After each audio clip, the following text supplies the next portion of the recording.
Hey friends, thanks for joining me tonight.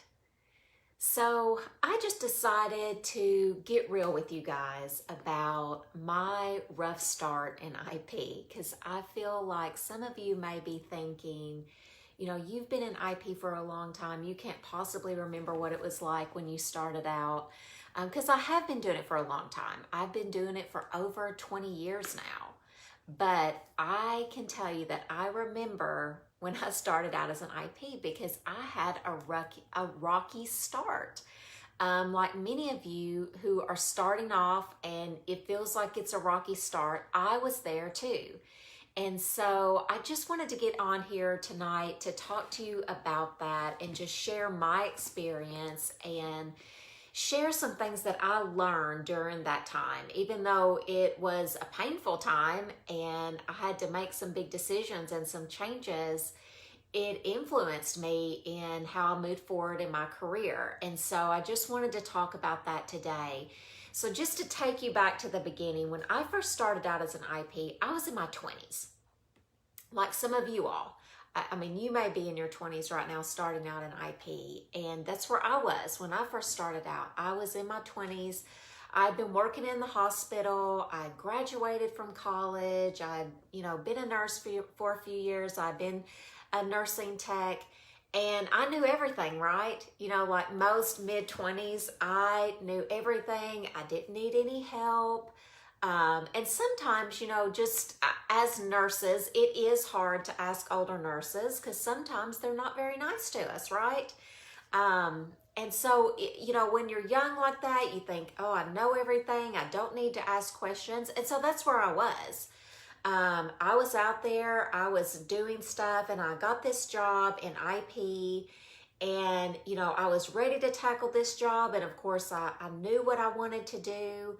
And it was probably about 7 months in that I really started to struggle. Because if you've been doing IP for any amount of time, it's not something that comes to you natural. And a lot of the things that you learn are not things that you learn in nursing school, right? They're different. It's new things and a totally different way of thinking. But how did I get to the point where I was in my boss's office and I was having one of those conversations with her where it was like, okay, am I about to get fired? And that had never happened to me before. But looking back on it now, I totally deserved to be in that position. I wasn't doing a good job. I really wasn't. And so I'll tell you the three things that were getting me in trouble. One is I didn't want to ask for help. I just thought, I've graduated from college. I'm an RN. I should know all these things. I can learn everything I need to learn from the internet or from books, because really surprisingly then the internet was present. But it's, I don't even think Google was around then. I know some of you, it may be hard to imagine that, but I don't even think Google was around then when I started. But there was the internet, but still a lot of learning from books. But I didn't want to ask for help. And I was really prideful. I thought, I shouldn't have to ask anybody. I'm smart. I know what I'm supposed to do. I don't need anyone else's help. And the other thing is I didn't know who to ask. I was just in a situation where I didn't know anyone else who did infection prevention. There was maybe one other person who had had the job before me, but I was, kind of embarrassed to call and ask her because you know how it is when you take over someone else's job and you think, oh, I'm going to do a great job. I don't want to ask that person to get their help. Just lots of just silly things. It was just silliness. I tell you all this because it was just absolutely ridiculous. And I hope some of this will resonate with you if you're in this same spot. Because I was letting those things and that pridefulness keep me from being successful. It was standing in the way of me being successful. And it took me sitting in the chair across the desk from my boss telling me, you're not doing a good job. You need to up your game or else before I finally got to the point where I made a change. And I don't want you to get to that point, and I'm not saying you're at that point. I just share this just to let you know where I started off, that things have not always been rosy and perfect for me either. But also, if you're in that position or even relate to any of the things that I'm saying, I want you to hear what I'm saying tonight about how I got it turned around. So I ended up in her office, sitting across from her desk, and basically her just telling me, you're not doing a good job. And honestly, I wasn't doing a good job. At the time, it was hard to hear, and I thought, I'm doing my best, but I really wasn't. I wasn't doing my best because I was not reaching out to other people and trying to learn from their experiences. So I left that day, her office. I mean, really, I left in tears, to be honest with you. I've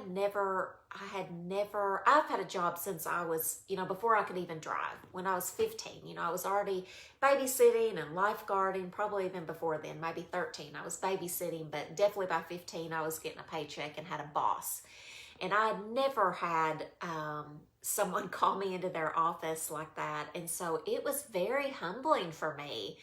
But it was exactly what I needed. I left there thinking, what am I going to do? How am I going to turn this around? But I'm one of those people, and you may be this way too, that sometimes I need something like that to really motivate me to get myself in line. Sometimes I need to have someone call me into their office and say, listen, you need to get it together. And I definitely needed it at that point in my life. So I'm glad that it happened. And so I left there, depressed and discouraged about it and just thinking, what am I going to do? But I had an epiphany after that conversation that, this is my life and it's my choice to turn this around. I can either continue on and get fired from this job, or I can turn this around. So how can I turn this around? What can I do to get myself up to speed or doing what I need to be doing? And so I'm going to tell you the 3 things that I did that really made a difference and helped me turn around. And a spoiler alert, I didn't get fired and I didn't have another one of those conversations. And actually, when I left that job, that boss told me she was sorry that I was leaving. That's how much I turned it around over those next few months. So one thing that I started doing right away is I started pursuing other IPs, other infection preventionists. And I started reaching out to them and saying, hey, I need your help. I don't know how to do this. Can you help me? Can you show me what I need to do? And guess what? They were very gracious. None of them were mean to me. None of them hung up on me. I joined APIC. They were very kind to me. They, welcomed me into the group. They understood. I was new. I needed help. And because I'd gone through that experience, I was much more humble about it. I knew that I needed their help. I wasn't still pretending like I knew everything. I didn't know everything, and I needed their help. And I started asking them questions, and, even questions that I thought were dumb questions. I didn't know the answer to the question. So it's not a dumb question if you don't know the answer. Get the answer to the question. Just ask people the questions. And get the answer that you need. And that kind of leads to my final point. I stopped worrying about the dumb questions. I was so worried because I was so prideful. I was so worried they're going to think I'm dumb. They're going to think I'm too young to have this job. They're going to think I don't have enough experience. And, we all start somewhere. Everybody starts somewhere, no matter what your age is. Where you are in the trajectory of your career, everybody starts at the bottom. And so just be open about that. I'm new to this job. I need your help. And most people are going to help you, especially in the infection prevention world. They are going to help you. When I have new IPs reach out to me, I always want to help. I never feel like I don't want to help that person. We all are on the same team, and I want to help people. That's why I started this consulting business. I want to help people who are new to infection prevention, and I don't want them to feel alone. And I found a mentor. I found another infection preventionist who had been doing it for years, and I still reach out to this person. I still know her, and and she helped me so much. And it was so comforting and reassuring to have that person that I could ask questions to.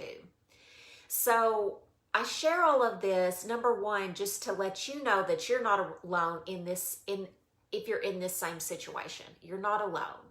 Other people have gone through it. I have gone through it. I guarantee there's other people who have gone through it as well.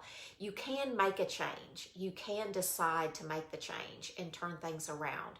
So I just want to give you 3 things that you can do right now if you feel like you're not doing a good job as an IP, or if you're just starting out and you're like, what can I do? I don't, I've only done this a month, or I've only done this a couple of months. I don't want to end up on the opposite side of the desk from my boss telling me that I'm not doing a good job. So the first thing I'm going to recommend to you is to pursue other infection preventionists. Join APIC, join a group. There's tons of Facebook groups out there, and ask questions. Don't be afraid to ask questions. If you don't know the answer, ask a question. And we learned that in nursing school too. If you've come from a nursing background, we all learned that in nursing school. Ask a question if you're not sure. It's the same thing. Just ask the question. It doesn't matter if you've been a nurse for 20 years and you feel like you should know the answer to the question. Just ask the question and get the answer. Get a mentor. Find another infection preventionist that you can reach out to that is going to be there for you, that will answer questions. Find that person. And a lot of times you can find that person through APIC. Just find somebody who you can reach out to. And then finally, just stop worrying about what other people think. Stop worrying about it. We all start somewhere. No one's expecting you to know how to do this job from day one.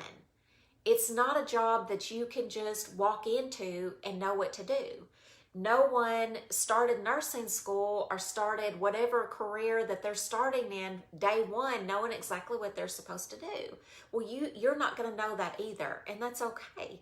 It's okay. So don't get caught up in thinking that you need to know everything, and definitely don't get on that pride ship like where I was, where you're just not willing to get off and you're willing to just almost lose your job because you're so prideful and you don't want to ask other people questions.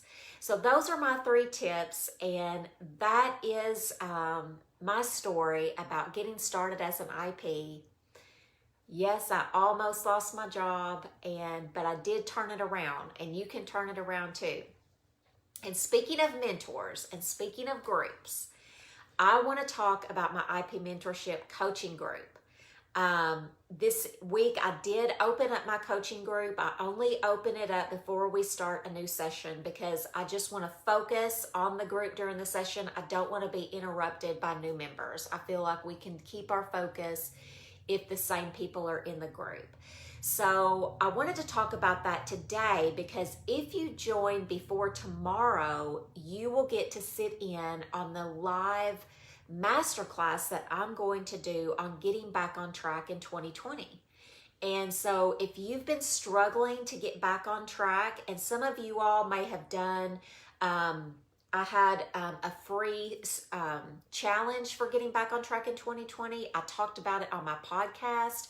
So now I'm going to do the live masterclass. And the reason that this is going to be a unique opportunity is anytime I do a live masterclass, you can ask me questions and we can talk through things. So maybe you went through the challenge, or you listened to the podcast and you have some questions about some of the things that I said. So you can attend this live class and ask me questions, be there with other IPs, and really get the full benefit of going through some of those strategies that I've implemented to get back on track in 2020. And the other thing with the coaching group is, why this group is different is I'm actually teaching you practical skills. You can take any class to learn how to, use the NHSN definitions, or learn the McGear's definitions and apply those, you can take different classes to do that. Or you can take a class on how to do EOC rounds, which I have a class to do that, by the way. So there's lots of classes you can take, but this group is unique because we're talking about practical skills. So for instance, one of our topics was, how do you create a schedule as a new IP? We spent a whole month just going through what should be on your calendar. How do you day to day do this job? Where else are you going to learn that but from another IP? Last month, we talked about your education program. How do you set up an education program? What do you need to cover? What are some different styles that you can use? This next month, we're going to be focusing on another practical skill. We're going to be talking about, how do you lead your infection prevention committee? And if you don't have an infection prevention committee, this really can be applied to any committee. Because if you're an infection preventionist, most of the time you are leading some sort of a committee, or you're presenting your reports somewhere. And so we're going to go through the practical aspects for, how do you do this? How do you create a report? What type of presentation do you do? So the purpose of this group is to teach you things that you're not going to learn from another educational session. You're only going to learn this from another infection preventionist who has done it. And so in essence, really, if you're a part of this group, you're choosing me to be your mentor, and I'm coaching you through how to do these things, but you're also a part of a group. So there's other IPs in the group. So you have the opportunity to ask questions. You can ask me questions. You can ask other IPs questions, and you're getting this content that we're going through, whatever topic that we're going through for that month. And the other thing is, it's not overwhelming. So it's over a whole month that we talk about this topic. So each week, I'm giving you little bits of information to think about and to implement. And so you're not going to be overwhelmed with all this information to do. We take it very slow because I don't want you to be overwhelmed. And typically at the end of the month, we have a week to just catch up. And, we have a live Q&A to ask questions. What's going on? What don't you understand? Which you can do through the whole time. The other thing is, this is the most affordable option I think you're going to find if you're looking for a group and getting one-on-one coaching. It's less than $1 a day. It's $29 a month. It's so affordable because I realize, I made it affordable because I know a lot of you all are paying for this out of your own pocket. So I want it to be something that realistically you can do and that you can be a part of. So, and also the first 14 days are free when you join. And that way you can join and really get a sense of what we're doing in the group. And then if it's not for you, then it's fine. You cancel, no hard feelings. It's not for everyone. I only want people to come to the group that really want to participate in the group and really want to be a part of the group. And so that's why I offer it that way. I want to be sure that this is something you really want to do, and it's worth your time and worth that $29 a month. And also you can access it via email. So I send out emails every week with the new sessions and with new resources, but there's also the Facebook group.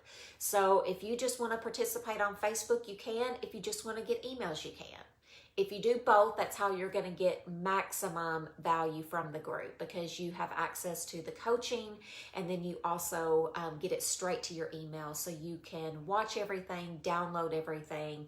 But I guarantee it is going to help you, especially if you're an IP who's still struggling on how to, just get through your day-to-day, and you need some practical help. And it's okay, like I've been saying through this whole video today, it's okay to ask for help. If you've never done this before, then you don't know how to do it. And that's why I'm there. I want to teach you how to do it, and I want you to be successful. That is my goal for starting IP&C consulting. That is why I do these Facebook Lives. That's why I started this group. That's why I've done all the educational sessions that I have on my website, because I want you to have the skills and the tools to be an effective infection preventionist. That is my goal for you, and that is what I want for you. I want you to be successful. So I'm going to open it up for questions. If you have any questions, just post them in the comments. And if you're watching this on the replay, still post your questions in the comments and just tag me so that I'll get a notification and I can answer your questions. I hope that you will really consider joining the group this month. I think next month is going to be a great session. And guess what? Another thing I didn't mention, when you join the group, you can see the sessions that we've done in prior months. So you'll be able to see that session that I talked about on how to set up your schedule. You'll see the session we just did about an educational program. And if you decide to join before tomorrow, you can come to that live masterclass. And learn how to get back on track this year. Really learn how to take a hold of these last 6 months and get your program turned around. So I know this has been kind of a long live tonight, but I really wanted to share these things with you. And I hope this has been helpful to you. And I don't see any questions, but definitely if you want to post some in the comments, I'll be glad to answer those for you. And I hope to see you in the group. I hope that you will carefully consider joining us, and definitely reach out to me if you have any questions or concerns about joining. See you soon, IPs.